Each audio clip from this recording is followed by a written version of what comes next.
So I haven't led a class in quite a while, so if this feels more like a sermon with interruption of questions, I apologize. But that being said, if you have comments throughout, things you want to bring out, feel free and raise your hand and let that be known so we can all learn more from each other.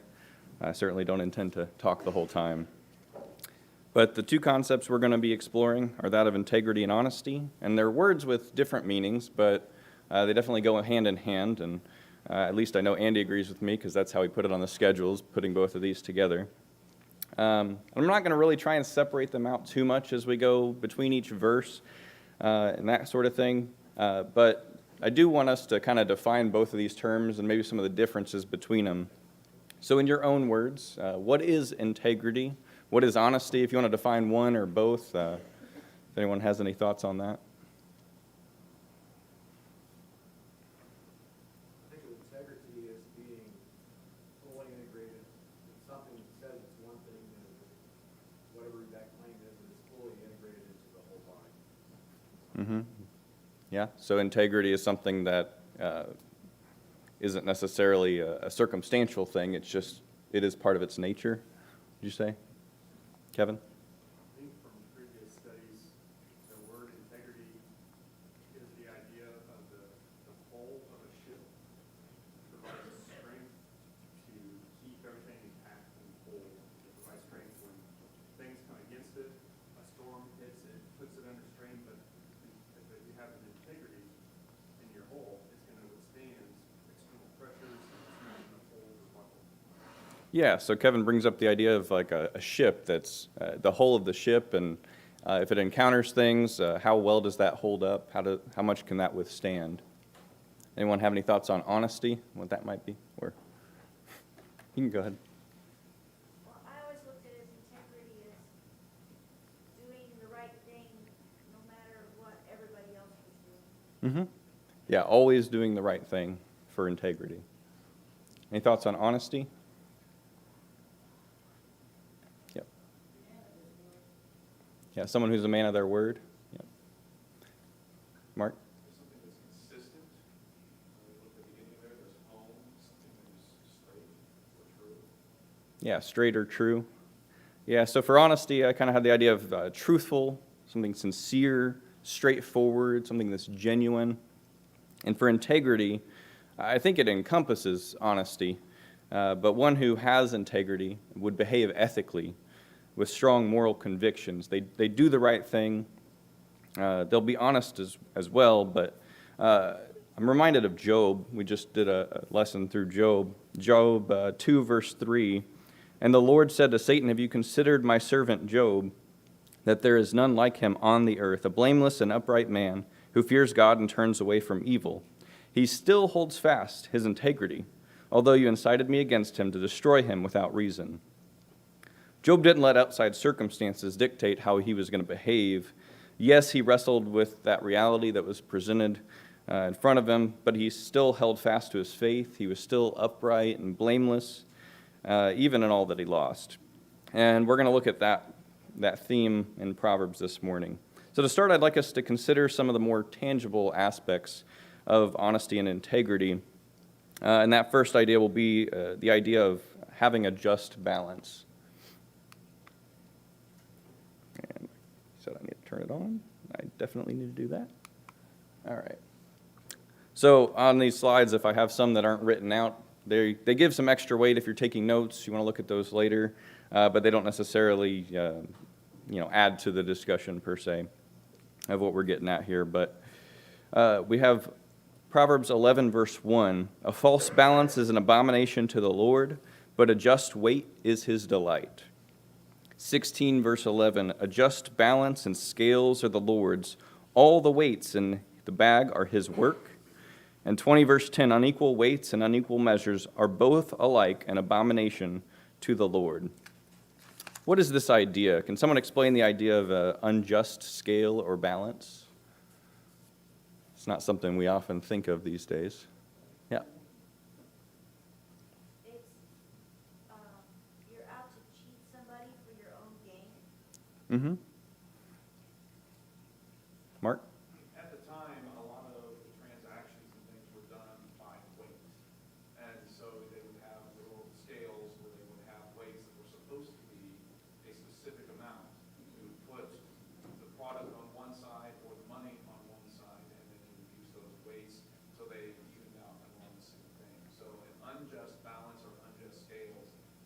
something that would deliberately bend towards giving you the benefit as opposed to being honest and true where everything was supposed to be.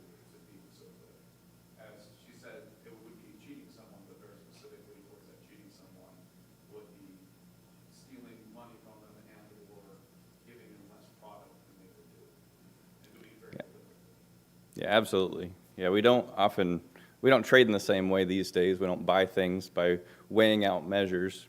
You don't stack up cash until it weighs as much as the food you're trying to buy or anything these days. But call your attention to Deuteronomy 25, that is some instructions to the Israelites. And there's a similar passage in Leviticus as well. But Deuteronomy 25, verse 13, you shall not have in your bag two kinds of weights, a large and a small. You shall not have in your house two kinds of measures, a large and a small. A full and fair weight you shall have, a full and fair measure you shall have, that your days may be long in the land that your Lord your God is giving you. For all who do such things, all who act dishonestly and are abomination to the Lord your God. And we've already kind of gotten into that idea of cheating another. But I think it's even just more sinister in this, because you're stealing from someone else and they have no idea. It's truly deceitful because you still keep that business relationship with that person.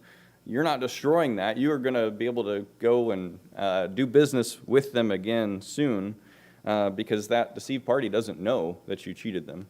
Andy? Yeah, exactly. That's the idea of biblical stuff is you are taking advantage of the trust of another. Mm-hmm.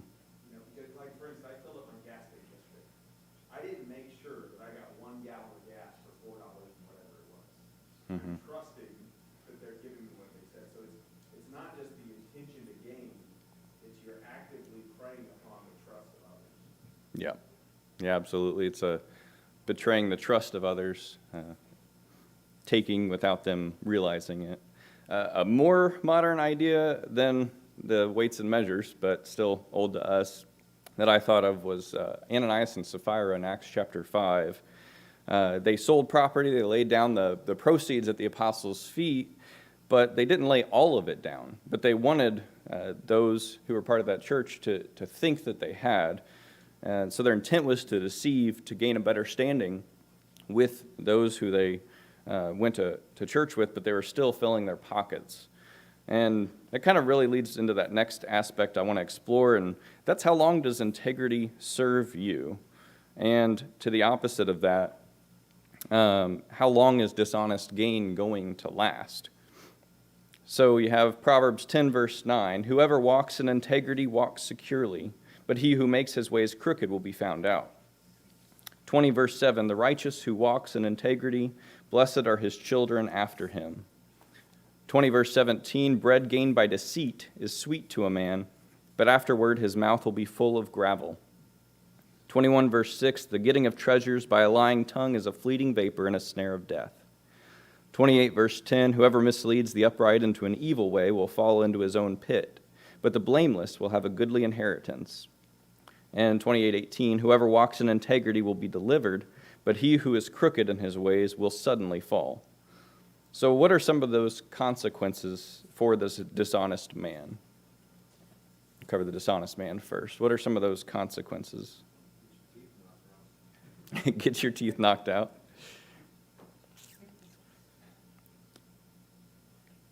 One of the things is, it says that they will be found out.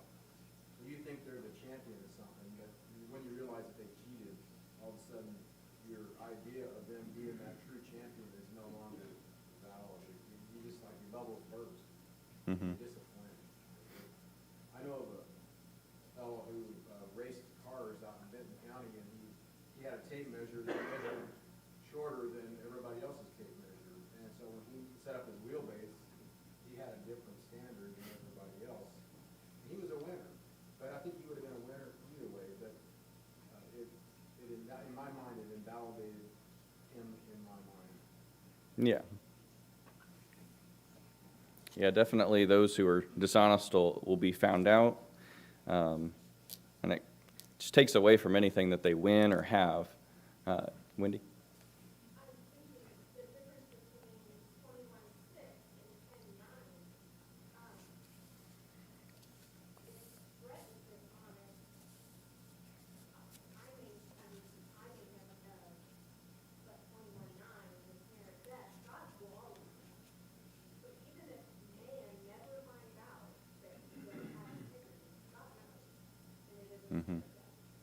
Yeah. Yeah, absolutely. Even if we don't see an immediate consequence, we're definitely going to have consequence from God. He'll be found out, he'll be destroyed, he'll fall, treasures will vanish like a vapor, and he'll eat gravel. And I thought that last one was particularly interesting.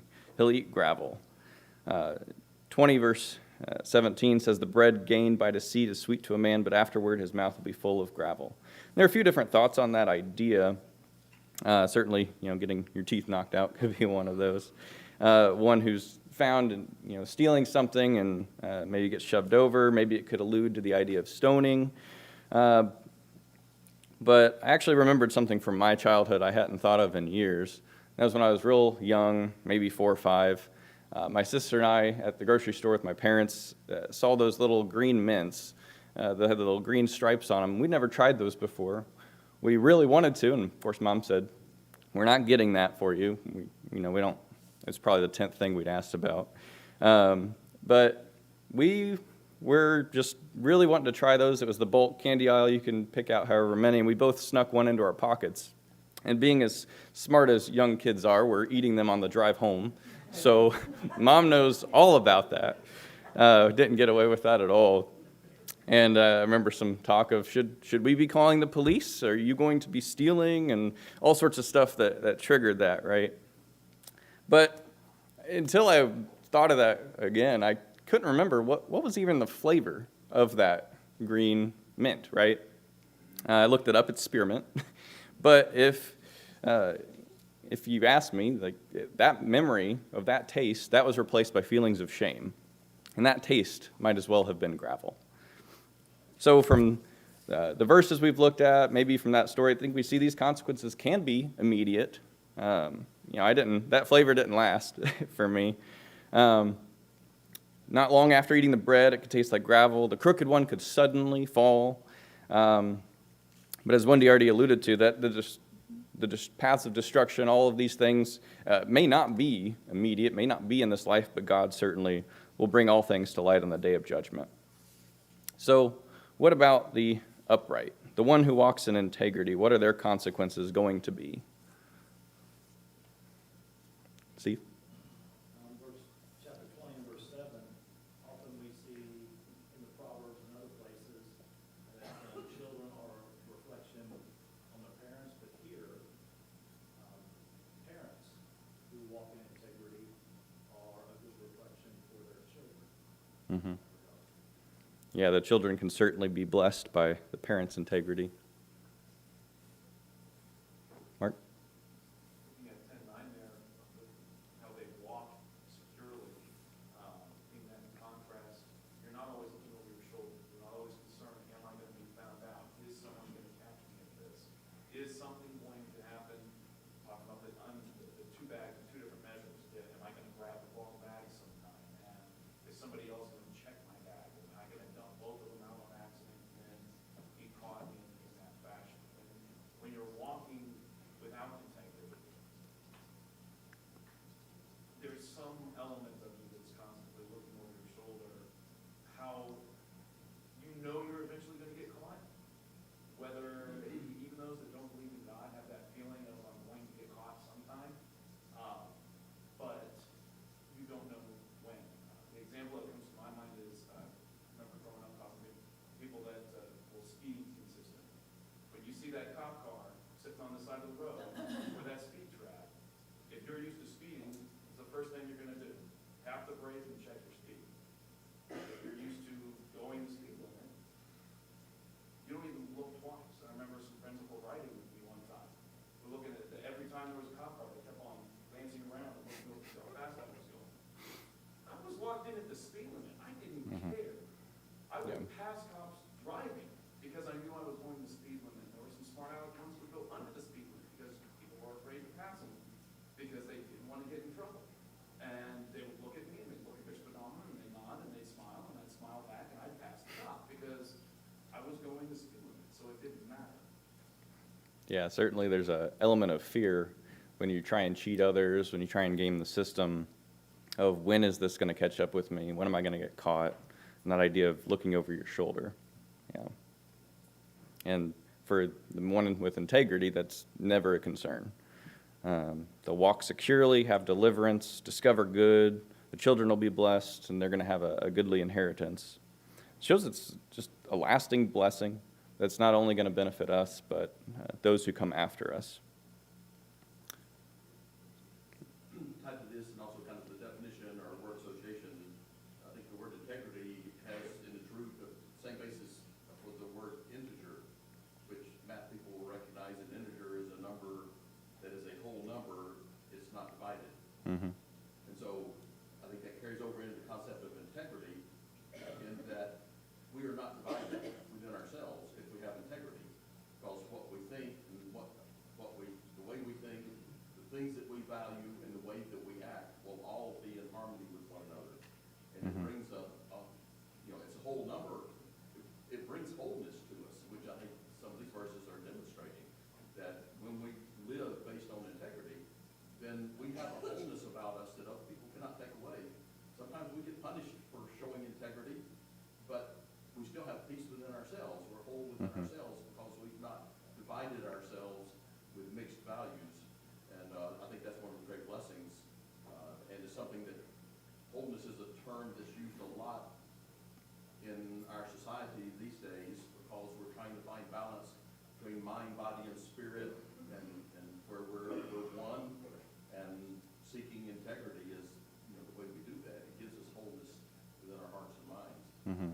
Anyway, it's a very positive trait that the Bible spelled out first. Yeah. Yeah, John brings to mind the ideas of wholeness and how we never have to divide out how we live in different circumstances. We're just very consistent across the board if we have integrity. So, putting some additional verses together, I think we see that idea of enduring or lasting also attributed to those who rule with integrity. So, speaking of the integrity of rulers, in chapter 20, verse 8, a king who sits on the throne of judgment winnows all evil with his eyes. Who can say, I have made my heart pure, I am clean from my sin? 20, verse 28, steadfast love and faithfulness preserve the king, and by steadfast love his throne is upheld. 28, verse 16, a ruler who lacks understanding is a cruel oppressor, but he who hates unjust gain will prolong his days. 29, verse 4, by justice a king builds up the land, but he who exacts gifts tears it down. In 29:14, if a king faithfully judges the poor, his throne will be established forever. So we see those who rule are definitely called to rule with integrity. And what are some of the blessings that come when you rule with integrity? Stability to the land. Stability to the land. The king that integrity has stable people working or living under it. Mm-hmm. Taking pride in whatever people don't trust. Yeah, all those who are under him have that stability too.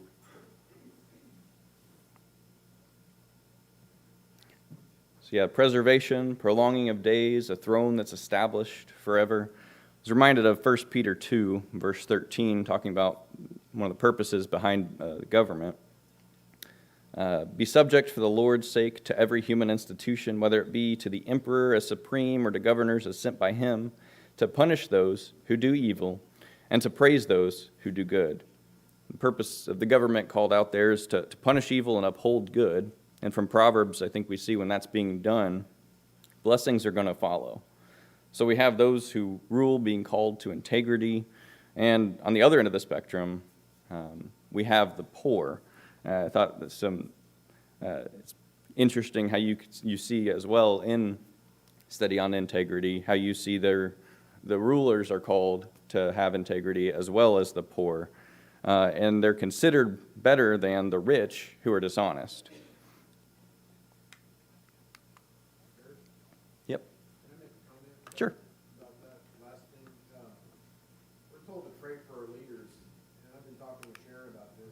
And there's a lot of times I just don't know what to pray about for leaders, because I want them to be good moral people that lead us in good ways. But sometimes I think, well, is God using these people to punish us because of our wickedness? So should I be praying for them to, obviously it'd be nice for them to turn around and do the right thing, but someone recently mentioned that we should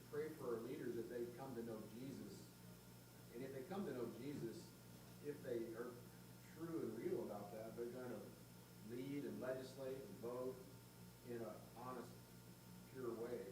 But there are a lot of people who claim to be Christians in our leadership who support all kinds of things like abortion and all kinds of stuff that I just think is abhorrent. And I just don't think that their faith is integrated into their whole being. So I'm trying to learn to pray for those people to come to know Jesus. Mm-hmm. And hopefully if that happens, it's like what we've been talking about here for the past couple of years is if they come to know Jesus, they'll choose to become an image bearer at some point. Mm-hmm. Yeah, I think that's the best thing we can do is pray for our rulers to come to know Jesus, to live by these principles as well. And God will use them for his purposes, whether they do or don't, and whether they like it or the results of that or not. But yeah, I think praying for them and praying for whatever they do to have good outcomes for those they're under, even if they are terrible for the people, if it still drives people to God, that can still be a blessing. But certainly I don't think we need to pray that that would necessarily continue. Mm-hmm. Another thought, and that's an excellent thought. Another thought on it is also 1 Timothy 2, that we would pray, and it goes to all men, but for kings and all who are in authority, that we may lead a quiet and peaceful life in all godliness and reverence. So Yeah. pray for them, absolutely, amen. And then also, even if they continue to be evil, may we be able to be good. Mm-hmm. Yeah. And certainly the light shines better in the darkness. So we, as dark as it may get, that may draw more people to the light. So thank you. So now looking at the ideas of just of the poor who have integrity versus the rich who are dishonest, and likely that's the source of that. 19 verse 1 says, "Better is a poor person who walks in his integrity than one who's crooked in his speech and is a fool." In verse 22, "What is desired in a man is steadfast love, and a poor man is better than a liar."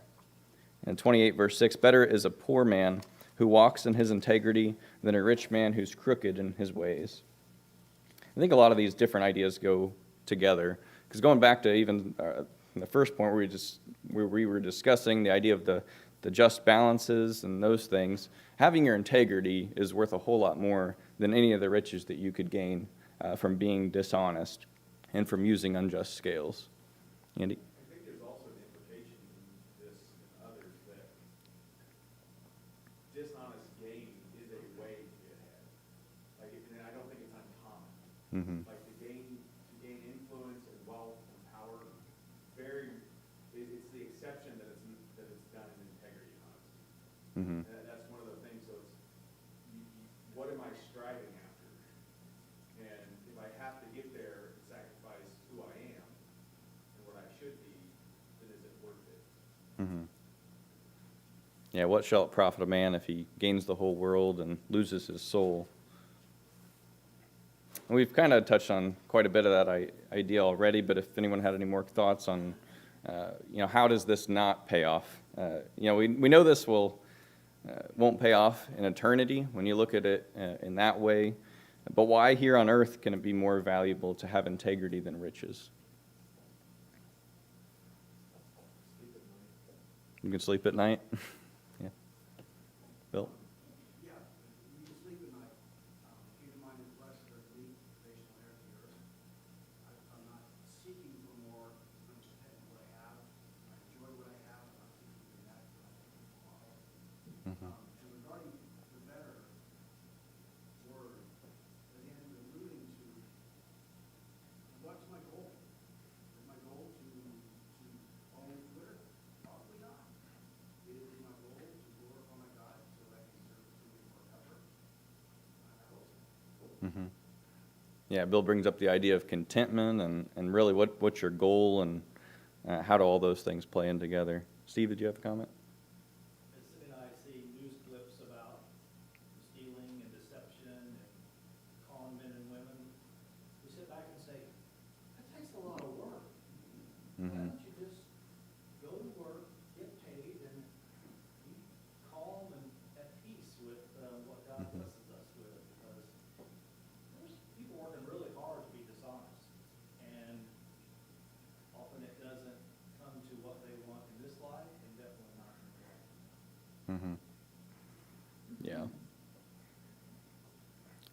I'm not thinking of the exact verse at this moment. I remember of one that states something along the lines of despising someone who steals just to eat as being a little bit different too. So those who have some basic, genuine need, that's even a little bit different than the idea of your life is dishonesty. You hear of those who kind of make it a practice to sit out and beg for money, and it's certainly not true across the board. We have to be careful that we don't try and judge those things ourselves without knowledge and just assume that by any means. But there are those who do make a living from acting like they can't and by just asking for money.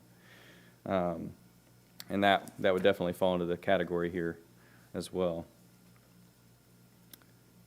So another theme that's quite prominent throughout the Proverbs is the idea of justice.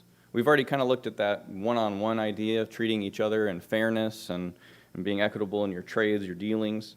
But I think these other verses we're going to go into describe kind of that larger idea of justice, thinking of like the justice system or bearing false witness or judging in favor of the wicked.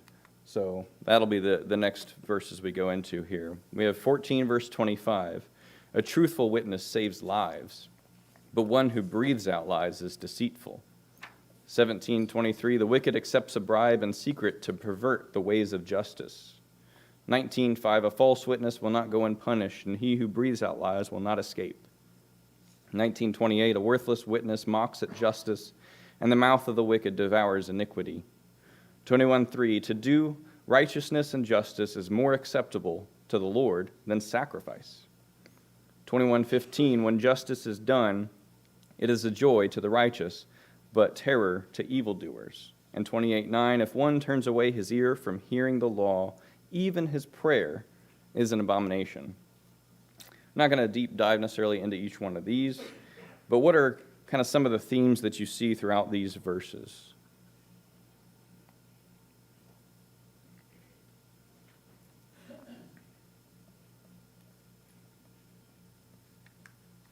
Well, there's the concept of not escaping what you have coming to you. That, to me, that's a fearful thing. Alan Yater used to talk a lot about it, that you will be found out who you are and Mm-hmm. sins, the things that you commit. And it's easy to think, oh, I hope not, but the reality is, yeah, whoever you are, whatever sins you're committing, they will be found out. And it's better to walk in an admirable way. Mm-hmm. And it's also a hard thing to accept the idea that you will face the punishment that you deserve. Mm-hmm. I've had to wrestle with that.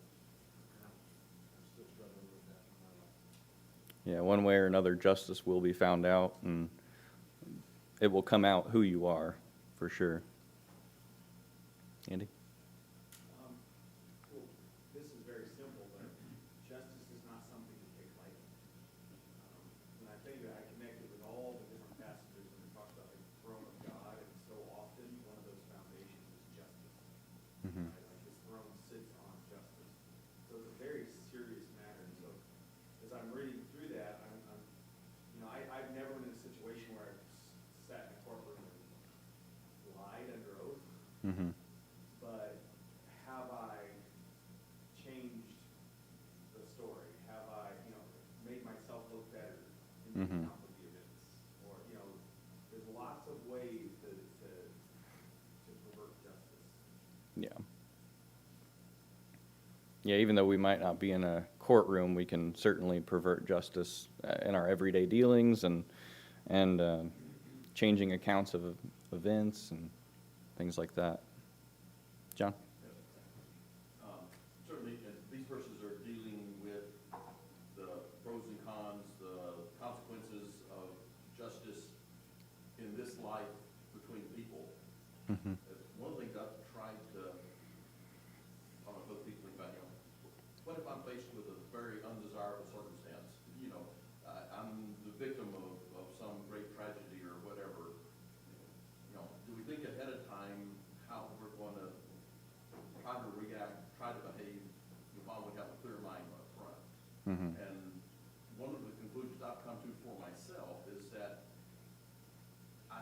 I never am really, that I feel dependent on human systems for my peace and justice.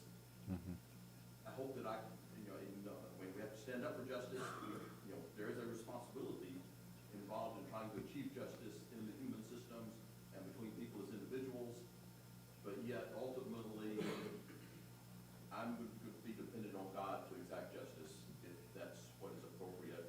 And the other aspect of justice is that there are other traits that are closely tied with justice, but they have very different outcomes, such as grace and mercy.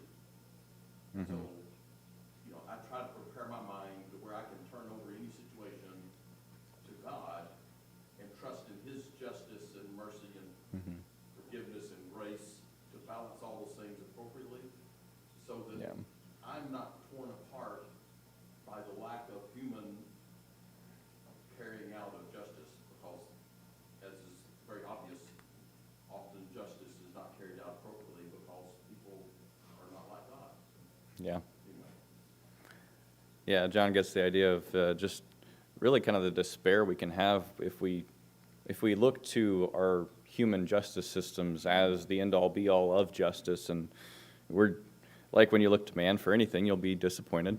And certainly we should demand justice, and the importance of justice is definitely called out in these verses. But if we just purely look to the human standard, we're going to be disappointed. Bill? I'm reminded of the verse of, what does God want from me? He wants me to act justice, love mercy, walk humbly with me. Those first two are the perfect edge or razor blade where God is perfect at, do justice and do mercy. That is only God can find a perfect balance, but I have to search for it. Yeah. Yeah, Bill brings up the idea of mercy and how important that is with justice, and the idea of to execute justice and mercy and to walk humbly with God. Mark?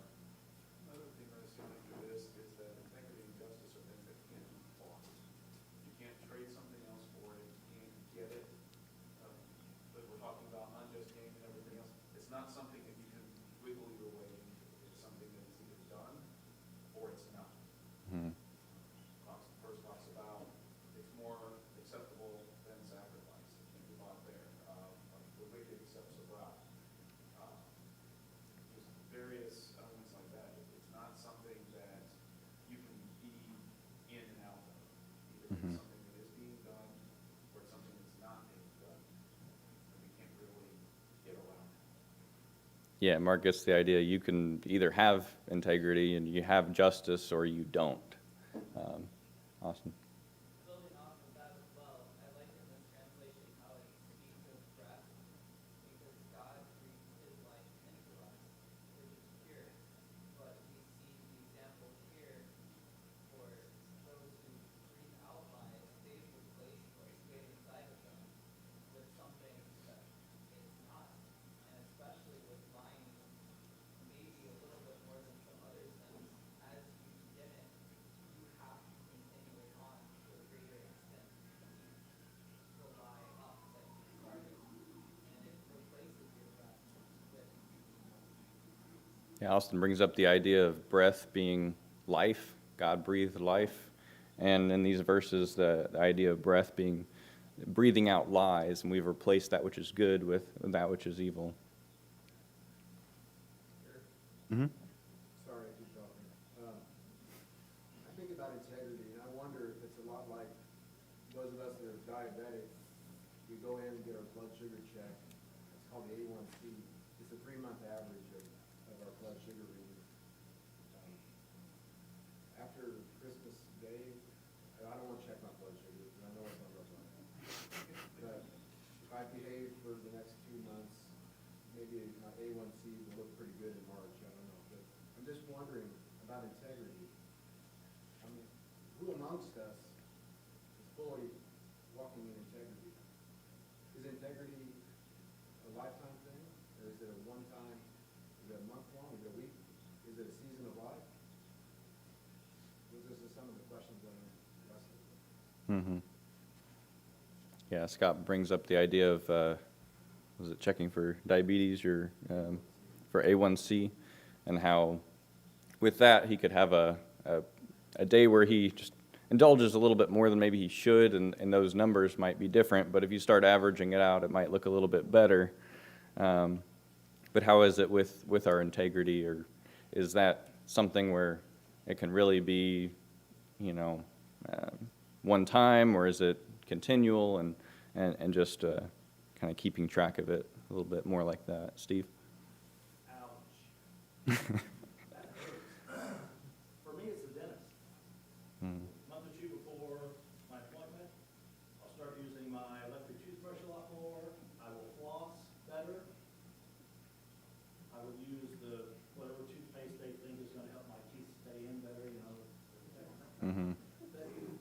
But when they ask me, I said, well, this month I've been doing better. But they say, well, at least you're honest. So I guess I'm fighting my lack of integrity, but I appreciate Scott's observation that I need to be more careful and consistent in this regard. So you're very good. Yeah, Steve brings up the idea of even going to the dentist, and when do you start getting your teeth really clean and nice so that it looks good for going to the dentist office? I saw a joke one time that dentist asks the patient, when did you last floss? And the patient responds, well, you should know you were there. So, yeah. Andy? I would ask this question: if I fail, maybe even I fail, my integrity fails, and somebody brings it to my attention, or I recognize it, and then I admit it, Mhm. is that not showing integrity? Yeah. When I fail, and then I seek forgiveness, and I seek restoration, that's integrity. Mm-hmm. So, that's why we gotta take this big picture, that being true is also being true to my failures. Being Yep. true to my weaknesses, and seeking the true source of strength to overcome those things. So, I think integrity can even be shown in our lapses in integrity as we respond to those things. Yeah, absolutely. Sometimes our integrity shows forth more through the mistakes we make and our response than if we did everything perfectly all the time. And I think 1 John gets to that idea a lot of walking in the light. And just because you slip up and make a mistake doesn't mean you're not walking in the light. It just means now you need to correct it. And if you decide not to, you decide to just continue to live in that way, well, now you're in the darkness. But when you correct those things, you can still have integrity. Bill? Just real quick, honesty. The hardest person to be honest with is me. Mm-hmm. Yeah, Bill says the hardest person it is to be honest with is himself. Mike? Adding on to what Andy said, once you have admitted that you made a mistake, whoever that you're reporting that to, your boss or your spouse, there's still going to be, that lack of integrity is still going to affect you going forward. You're still going to be working out this. It's your boss that he accuses you of cheating on your time card. Like, yeah, you know what, I did ask for time card. But he's still going to be looking for it in the future. You may apologize, maybe you've been corrected, but now your long-term integrity is under question. And like what Scott was saying earlier, the racer, it's going to not only question what you did in the past, you're now going to be under greater scrutiny going forward, as you probably should be, because you did violate your trust. You did hurt your own integrity and your own trust in yourself.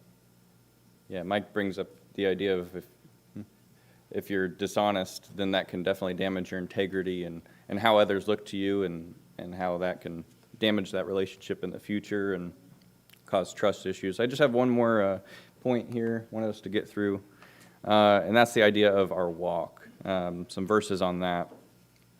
So Proverbs 13:5-6, the righteous hates falsehood, but the wicked brings shame and disgrace. Righteousness guards him whose way is blameless, but sin overthrows the wicked. Whoever walks in uprightness fears the Lord, but he who's devious in his ways despises him. Fools mock at the guilt offering, but the upright enjoy acceptance. 2022, do not say, I will repay evil. Wait for the Lord, and he will deliver you. 27:19, as in water face reflects face, so the heart of man reflects the man. And 29:27, an unjust man is an abomination to the righteous, but one whose way is straight is an abomination to the wicked. So I guess I just ask, how is integrity a walk? Dan? Kind of goes with my last thought, but with what John was saying. We know that God is a judge with integrity, and we're told the wages of sin are death, and it's been that way from the beginning. If you look back, even in Genesis, when man sinned, what did God do? An animal gave its life. He could have just said close. Mm-hmm. But we're also told over and over, we see it again and again, even after the Lord's Prayer, which we see in Matthew, we're told to forgive others, and our sins will be forgiven. So we have to show the integrity of forgiveness in our lives. And even when Peter asked, how many times? Mm-hmm. And so we're told over and over. So we have to be willing to understand that the justice that we seek isn't in this world. Mm-hmm. It's with God. Yeah, certainly. The justice we seek isn't in this world. It's not from this world. It's from God. And the way we act in each circumstance shows that. Mark? Go back to the example of the hull that we were talking about towards the beginning of class, the hull of that ship, and also in conjunction with Scott's question. The hull of the ship does not maintain its integrity by being ignored. The hull of the ship maintains its integrity by a continuous check. Likewise, in our lives, as we're going through our lives, is our walk one where we're doing a continuous self-check, or are we continuously checking everyone else and everything else and trying to do a compare and contrast between me versus them? Well, at least I'm not doing this, at least I'm not doing that. Or am I checking and going, okay, what am I doing and what am I not doing? And part of that integrity is, yes, we're going to slip and fall, as Andy was noting, and you're going to get a hole punched in your hull at that point. Are you going to leave that hole? Are you going to leave that water leaking in?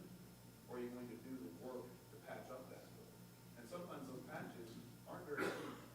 You're going to see that it's there, and that's something that's going to be long-lasting and outstanding, and it's going to be a blemish, if you will, on your hull.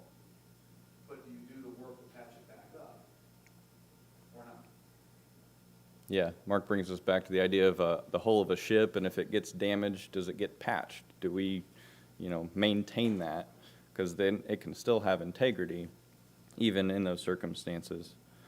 So, kind of just to finish out, just while honesty can be circumstantial, like you say, I was honest when I said that, or I told the truth, integrity really is just this characteristic. And we do say, this is an honest person, we do that, but integrity doesn't really get used in any circumstantial way. It describes who you are. And these verses all really show a relationship between God and the righteous, that the upright have acceptance with God, that he delivers them. But those who are devious, they despise the Lord, and you just can't have it both ways. And so I guess I'll leave you with this question. Just how would the world be different if everyone showed honesty and everyone had integrity? What might be different in this world? And I think of even industries that would collapse, right? Would you need a lock for your car? Would you need security cameras? Would you need, passwords on your computer? If everyone showed integrity, how different would the world be? And how different can it be when we all show that to each other as well?